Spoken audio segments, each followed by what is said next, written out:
Bonjour et bienvenue sur Orthidact. Cette vidéo est la première d'une longue série, traitant des diverses stratégies, parfois totalement incroyables, développées par les végétaux pour survivre, se défendre, ou améliorer leurs conditions de vie. Dans ce premier volet, nous allons vous faire découvrir quelques stratagèmes mis en place pour que la pollinisation soit efficace et surtout, ciblée. Bon visionnage. Le règne végétal se divise en trois principaux embranchements. Les bryophytes, les ptéridophytes, et les phanérogames, ou encore, spermatophytes. Parmi les bryophytes, on retrouvera les mousses, apparues très tôt sur la terre ferme. Parmi les ptéridophytes, on trouvera les fougères. On pense qu'elles ont succédé les mousses de peu dans l'évolution. Ces deux embranchements ne produisent pas de fleurs au sens propre du terme. Nous aborderons leur système de reproduction, dans une vidéo du cycle physiologie végétale. L'embranchement qui nous intéresse ici, c'est celui des phanérogames, ou plantes à fleurs et à graines. Pour bien comprendre les stratégies que nous allons développer dans cette vidéo, un petit rappel sur leur système de reproduction s'impose. Les plantes phanérogames produisent du pollen. Pour qu'il y ait fécondation, il est nécessaire qu'un grain de pollen, produit par l'antère d'une étamine, se retrouve sur le stigmate d'un pistil, y développe un tube pollinique, et féconde un ovule qui se transformera alors en graine. Une fois la majorité de ces ovules fécondés, l'ovaire se transformera en fruit.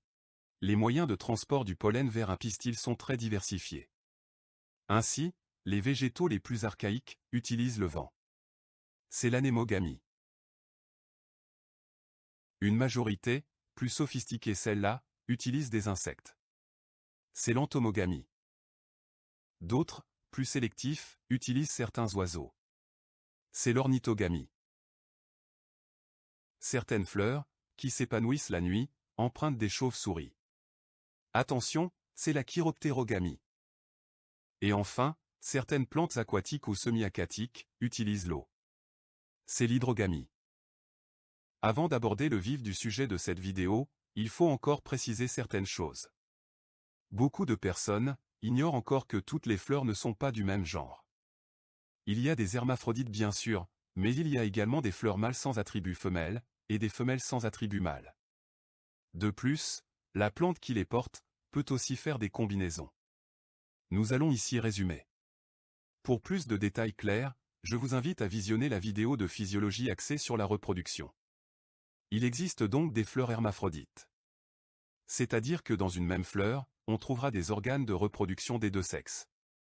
Étamine mâle et pistil femelle.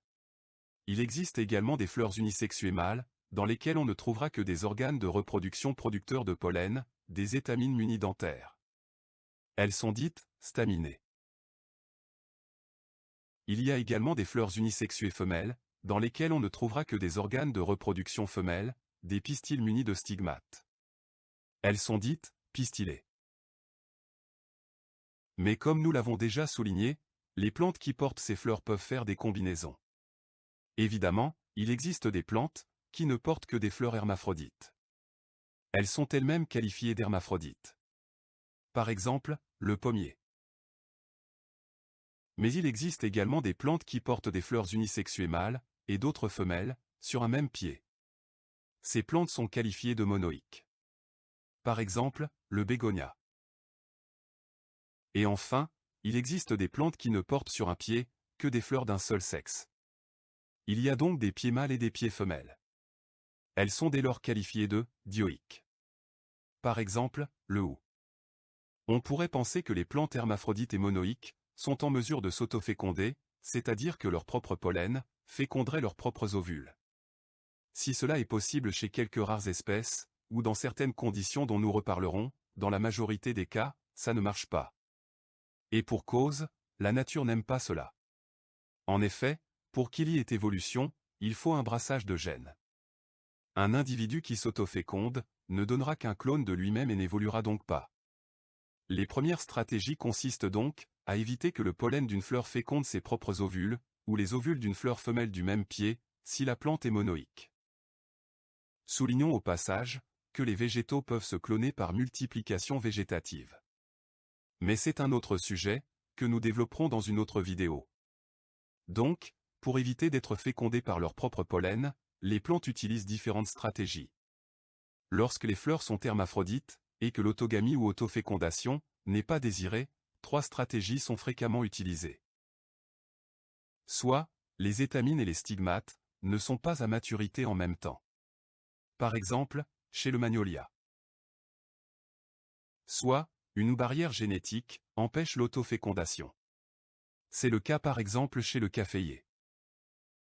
Et enfin, chez certaines espèces, même au passage d'un insecte ou autre pollinisateur, les organes sexuels ne peuvent entrer en contact. C'est le cas par exemple de la vanille. Ces petites mises au point à présent effectuées, nous pouvons aborder le réel sujet de cette vidéo. Le plan de spermatophytes vont donc développer des stratégies diverses, pour s'assurer que leur précieux pollen arrivera à bon port. En effet, ne pouvant se déplacer, elles ne peuvent choisir un partenaire sexuel convenable. Hormis celles qui confient leur précieux pollen au vent, et doivent donc en produire en quantité épuisante pour espérer le voir arriver sur un digne récepteur, les autres, qui utilisent des intermédiaires, vont devoir les choisir et les attirer, voire même, les fidéliser. Le premier stratagème, c'est le nectar. Cet élixir délicieux dont les pollinisateurs raffolent. Car en effet, le nectar n'a d'autre but que d'appâter. Il semblerait que sa fabrication, pour attirer insectes, oiseaux ou chauves-souris, soit une évolution très ancienne, plus qu'on l'estime à 100 millions d'années. Ajoutons que certaines espèces ne se limitent pas à utiliser cet élixir lors de la reproduction. Elles en proposent presque toute l'année, sur des glandes nectaires, souvent situées sur le pétiole des feuilles, comme sur les cerisiers par exemple. Ce qui assure la présence constante d'insectes utiles, qui les défendent des phytophages. Le nectar est une substance issue de la photosynthèse. Beaucoup de plantes utilisent donc le pack, couleur, plus odeur, plus nectar, pour attirer les pollinisateurs. Mais c'est un choix épuisant, et pas spécialement sélectif. Nous allons voir que nombreuses sont celles qui choisissent et fidélisent leurs transporteurs. Elles adaptent leurs fleurs, pour les rendre plus sélectives, et ainsi, diminuer la diversité des prétendants. Le plus souvent, ces adaptations sont le fruit d'une étude minutieuse, des besoins et comportements basiques des élus. Tous les êtres n'ont pas la même vision du monde. En effet, certaines couleurs sont perçues par des espèces, et pas par d'autres. Les abeilles par exemple, distinguent les ultraviolets, que d'autres insectes ou animaux, dont l'homme, ne peuvent voir. Les papillons nocturnes sont attirés par le blanc. Les oiseaux, par les couleurs vives comme le rouge. Les insectes diurnes, par le jaune, le mauve, le bleu ou le rose. La couleur des pétales influerait donc énormément sur leur pouvoir d'attraction, sur un pollinisateur donné. De plus, de nombreuses fleurs balisent l'accès à leur nectar, par des guides colorés. Le choix de la couleur de ces balises n'est pas le fruit du hasard. Des études très sérieuses ont démontré que certaines fleurs augmentaient la proportion d'ultraviolet de leur couleur, au moment de la maturité de leurs organes sexués.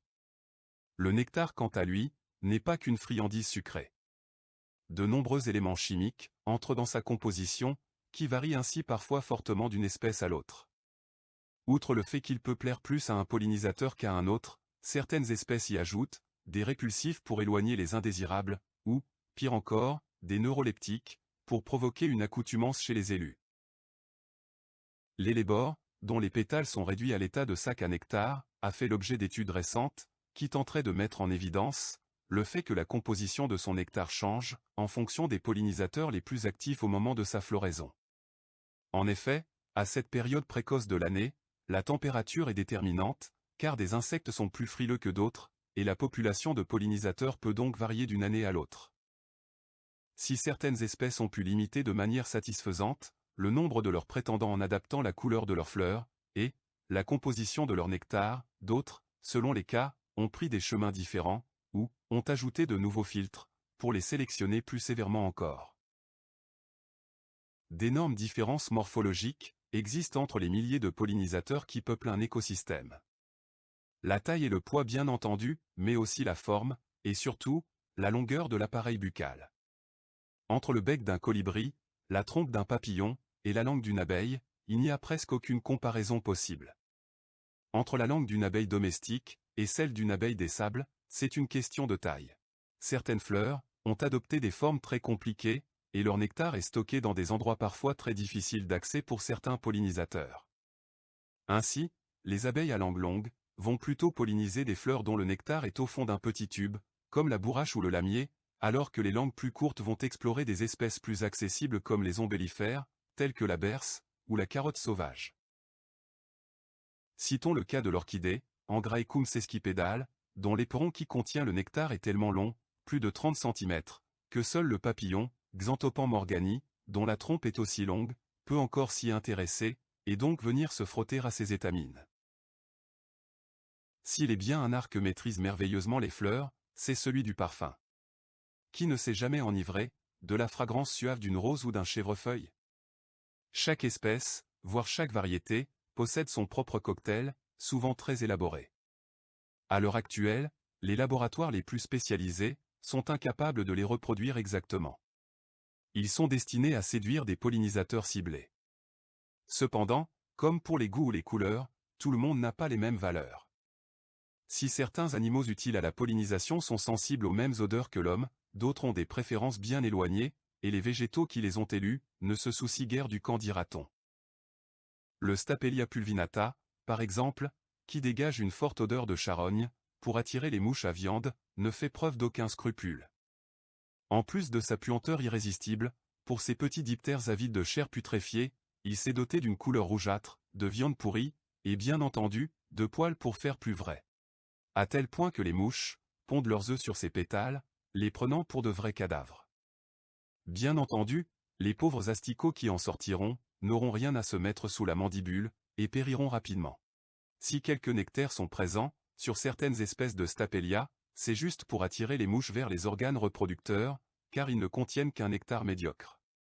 Darwin considérait l'adaptation des fleurs à leurs pollinisateurs, comme le résultat de leur coévolution. Cela impliquerait que chacun y trouve son compte. Peut-on en dire autant des Stapelia, qui non seulement ne fournissent qu'un nectar économique et dilué, sans qualités énergétiques, mais en plus, provoquent par leur stratégie, la perte de pontes entières. On pourrait en dire presque autant, de l'Arum maculatum, que l'on peut rencontrer au détour de tous les chemins d'Europe. Son odeur nauséabonde attire les mouches, mais en plus, il a développé une stratégie extraordinaire qui prouve, mais cela n'engage que moi, que l'intelligence du végétal dépasse souvent celle de l'insecte. Lorsque sa fleur apparaît, elle fabrique donc une odeur nauséabonde. Pour la propager au loin, elle augmente sa température, jusqu'à 10 degrés au-dessus de la température ambiante. Les mouches, inévitablement attirées par cette odeur, cette fois pas par la couleur, qui est majoritairement verte, s'aventurent dans le spat, et descendent vers cette caverne qui semble offrir tant de joyaux. Il faut bien repousser quelques poils au passage, mais ça descend, et les voilà au fond. C'est beau ici. Mais il n'y a rien de putréfié. Il y a bien un peu de nectar, de quoi tenir quelques heures, mais il est impossible de remonter. Ça glisse. Et puis ces poils, qui sont vers le bas, impossible de les repousser. C'est un piège.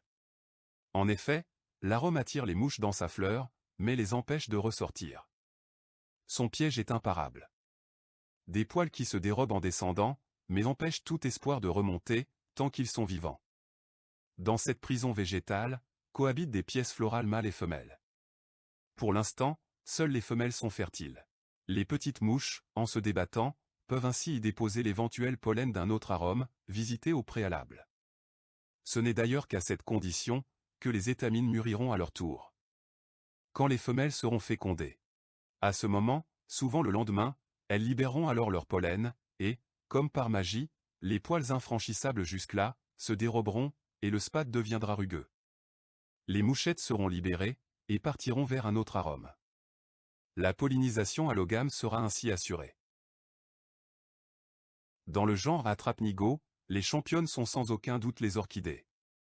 Parmi les dernières nées de l'évolution végétale, elles cumulent souvent divers stratagèmes énoncés plus avant.